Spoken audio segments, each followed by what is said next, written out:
The crying didn't stop. Not after an hour. Not after the sun went down. Not when people walked past. An injured dog, thin, exhausted, barely able to stand, sat perfectly still in an abandoned industrial yard. Her leg was mangled. She couldn't walk, but she wouldn't leave. Most injured strays go quiet. Hide. Conserve what little strength they have left. This one did the opposite. She cried louder every time someone got close, then pulled away, then cried again, always staring at the same rusted container behind her. It wasn't pain. When a rescuer finally stopped to help, she expected the dog to accept food, to seek comfort, to follow her to safety. Instead, the crying became frantic. The dog wasn't asking to be saved. She was begging for something else. And when the rescuer looked closer, when she crawled beneath that container with a flashlight, she understood why this mother had refused to leave. What she found changed everything. The industrial park had been dead for years. Gravel lots stretched between rusted shipping containers and skeletal warehouse frames. Wind pushed trash across cracked asphalt. Everything here looked like it had been forgotten on purpose. Sarah heard the crying before she even turned off the engine. A block away. Maybe more. It wasn't the sharp yelp of fresh pain or the whimper of fear. This was something else, rhythmic, deliberate, haunting. The kind of sound that crawls into your chest and won't let go. She grabbed her rescue kit and followed it. The crying grew louder with every step. Past a chain-link fence, through weeds that came up to her knees, around a pile of collapsed pallets. And then she saw her. The dog was lying on cold concrete between two containers, her body pressed low to the ground. Tan and gray coat matted with dirt. Ribs visible through her sides. One hind leg twisted at an angle that made Sarah's stomach turn, mangled, swollen, streaked with dried blood. But the dog wasn't trying to lick the wound. Wasn't curled up protecting it. She was staring straight ahead at the rusted container in front of her, perfectly still except for her mouth. And she cried. Again. And again. Sarah took a step forward, pulling a bag of treats from her pocket. The dog's ears flicked back, acknowledging her presence. But she didn't turn, didn't run, didn't even shift her weight, just kept crying. That same desperate, mechanical sound. Like she was calling for someone who wasn't answering. Sarah knelt slowly, extending her hand. Hey, girl. I'm here to help. The dog finally looked at her and cried louder. Sarah opened the bag of turkey jerky, the good stuff that usually had strays eating from her hand within minutes. She tore off a piece and held it out, staying low, keeping her voice soft. Come on, sweetheart. I know you're hungry. The dog's nose twitched. Her eyes tracked the food. But she didn't move forward. Instead, she dragged herself backward. 3 feet, maybe 4, closer to the container. Then she stopped, turned her head back towards Sarah, and howled, a sound so raw it echoed off the metal walls around them. Sarah tried again. Closer this time. Slip lead ready in her other hand. The dog repeated the exact same movement. Backward. Stop. Howl. Eyes locked on Sarah's face. No aggression. No fear. Just urgency. What are you doing? Sarah whispered. She moved forward again. The dog moved back again. Same distance. Same position. Same haunting cry. But this time, she didn't just look at Sarah. She looked at the container. Then back at Sarah. Then at the container again. Like she was showing her something. Sarah froze. This wasn't panic. This wasn't confusion. This was deliberate. The dog wasn't running away. She was trying to lead Sarah somewhere. Inch by painful inch, dragging her mangled leg across the concrete, refusing to stop crying until Sarah understood. Sarah's throat tightened. Okay, she said quietly, setting the treats down. Okay, girl. Show me. The dog's ears lifted slightly. She dragged herself backward one more time, stopped at the base of the container, and pressed her nose against the gap beneath the rusted metal, and cried like her heart was breaking. It took an hour of slow movements, soft words, and patience Sarah didn't know she still had. But finally, the slip lead was around the dog's neck. Finally, Sarah could get close enough to examine the leg. The wound was worse than she'd thought. Deep gashes wrapped around the hind limb, swollen and hot to the touch. Infection had set in, likely days ago. The kind of injury that came from a snare, maybe a car, maybe something worse. "We need to get you help," Sarah murmured, sliding her arms beneath the dog's frail body. "Right now." The moment Sarah lifted her, everything changed.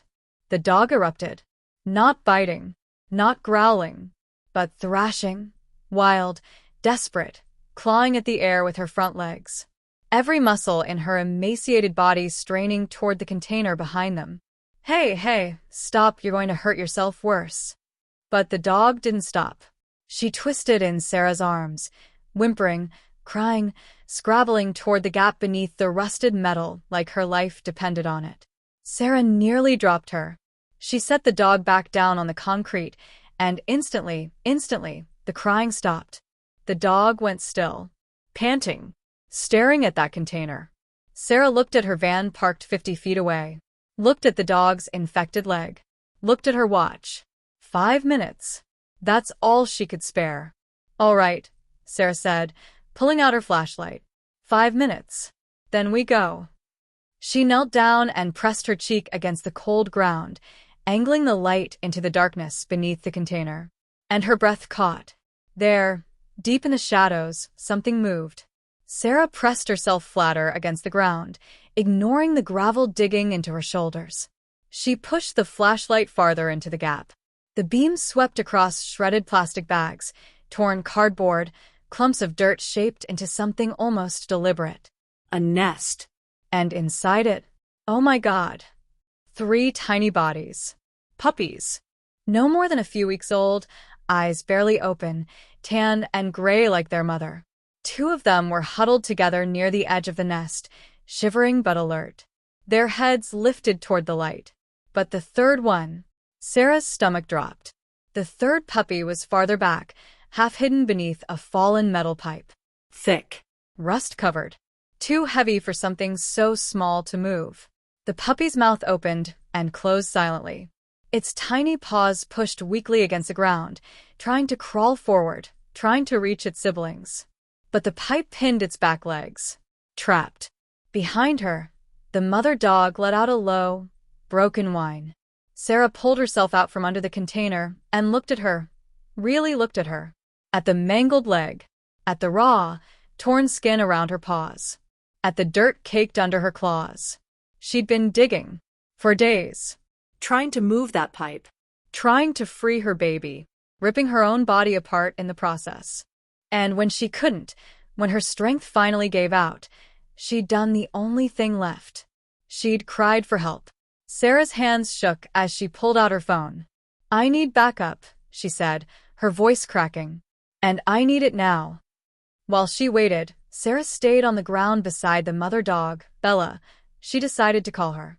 She ran her fingers gently over Bella's matted fur, feeling every rib, every vertebra. How long had she been here? 3 days? 4? Maybe more? There was food in dumpsters 2 blocks away. Sarah had seen them on the drive-in. Water pooled in the gutters after yesterday's rain. Bella could have left, could have found sustenance, Could have survived. but she hadn't moved. Not to eat, Not to drink. not to save herself. Because leaving meant abandoning the puppy trapped beneath that pipe. The one who couldn't nurse, couldn't crawl to warmth, couldn't survive alone. Sarah looked at Bella's ruined leg again, and the pieces fell into place with sickening clarity. This wasn't a car accident. This wasn't a snare. Bella had done this to herself. The raw skin around her claws, the torn muscles, the deep lacerations where she'd scraped her own leg against the pipe's jagged edges, digging, clawing, pulling with everything she had. Hour after hour, day after day, trying to lift metal that weighed more than her entire starving body. And when her leg finally gave out, when the pain became too much, when infection set in, and she could no longer stand, she still didn't leave. She stayed. She cried. She called for the one thing she couldn't be, someone strong enough to save her baby.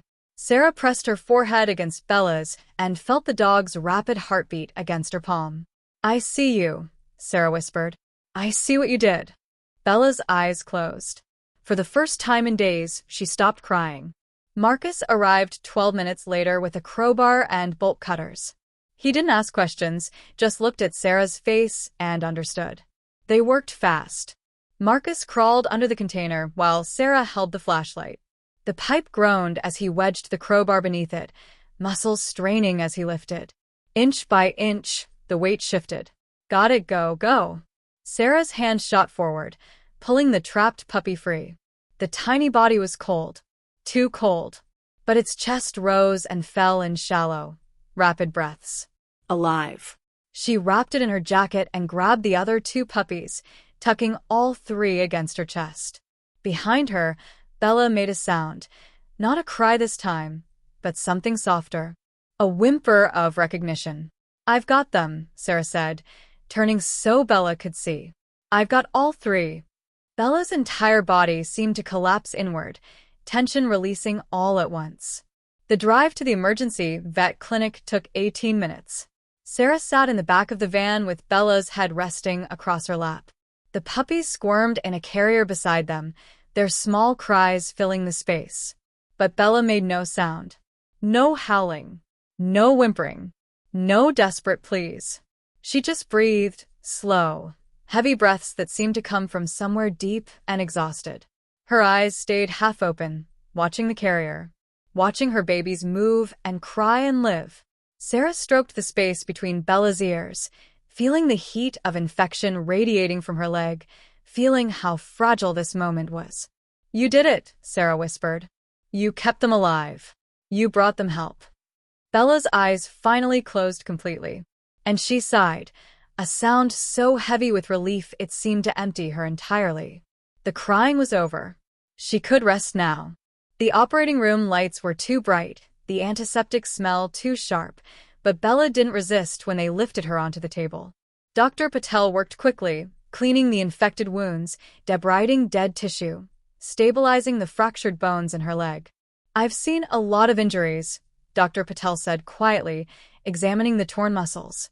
But she did this to herself. Didn't she? Sarah nodded, unable to speak.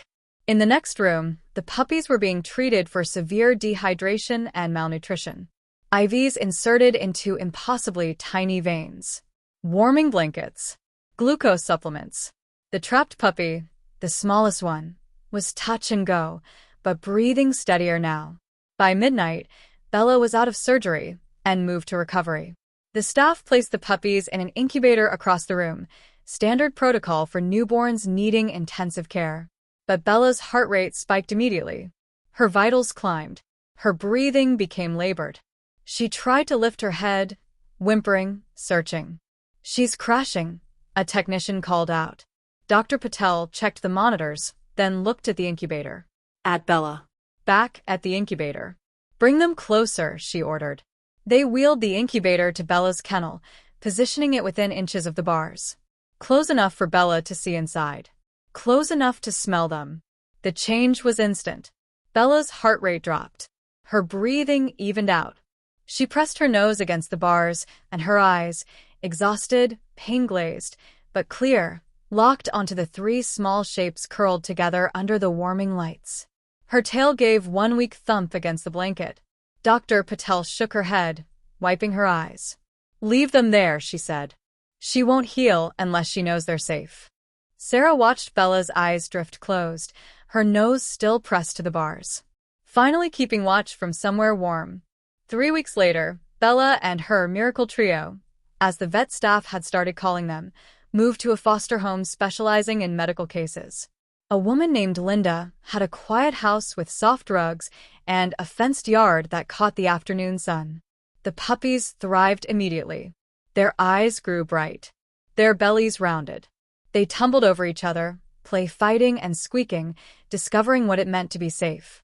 Bella watched from her dog bed, still unable to put weight on her leg. But she watched differently now. Her head lifted. Her ears perked forward. And sometimes, when the smallest puppy, the one who'd been trapped, wrestled his siblings and won, her tail wagged. Physical therapy started slow. Linda supported Bella's weight with a harness while her damaged leg remembered how to move. 5 steps the first day, 10 the next. By week 2, Bella was walking on her own, limping heavily but determined. The puppies seemed to sense their mother's effort. They'd flop down beside her after each session, curling into her warmth, as if to say, "We're still here. You did it." Sarah visited every few days, documenting the progress. She posted the story online: the abandoned industrial yard, the nonstop crying, the trapped puppy, the mother who destroyed herself trying to save her baby. The response was overwhelming. Hundreds of thousands of views. Then millions. Comments flooded in from around the world, people crying at their screens, sharing their own rescue stories, donating to cover medical expenses. She knew. One comment read, "She knew humans could help. She just had to make us understand." Sarah sat in Linda's living room, watching Bella limp across the yard while her puppies tumbled after her. "She taught us something," Sarah said quietly, "about what love looks like when there's nothing left but refusing to quit." Linda nodded. "She's teaching them too." The adoption applications came in waves. Families from 3 states away. People who'd followed the story from the beginning, who'd cried over Bella's sacrifice, who wanted to give these puppies the lives their mother had fought so hard to secure. 2 of the puppies went to wonderful homes, a young couple with a farm and a retired teacher with a fenced acre. But when the Chin family came to meet Bella, they brought their 7-year-old daughter, Maya, who knelt down and looked straight at the smallest puppy, the one who'd been trapped. "This one," Maya said. "He stayed brave even when he was stuck, just like his mama." Then she looked at Bella. "We can't take him without her," Maya told her parents. "She saved him. They belong together." The Chens didn't hesitate.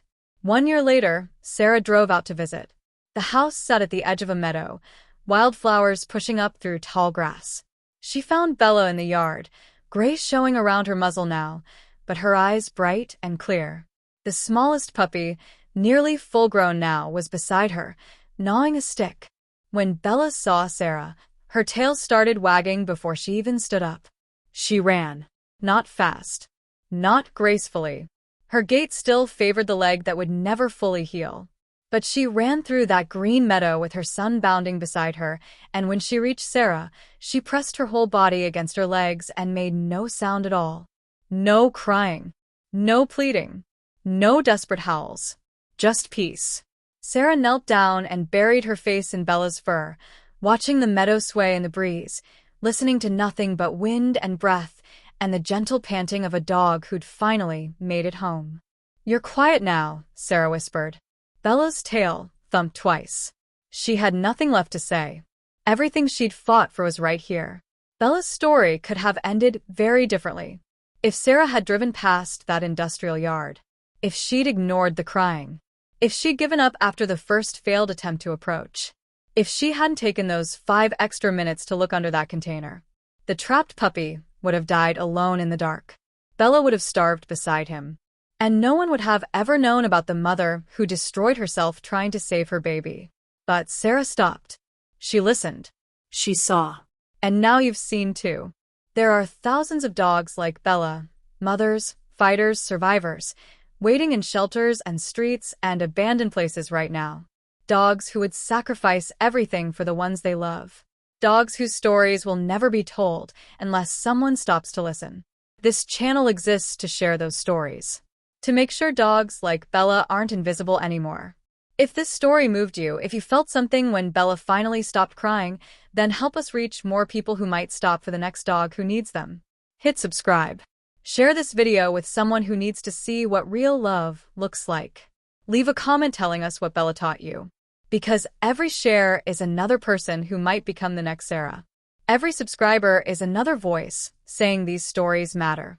Bella fought for her puppies when she had nothing left. The least we can do is fight to make sure her story, and the thousands like it, aren't forgotten. Don't scroll past. Not this time.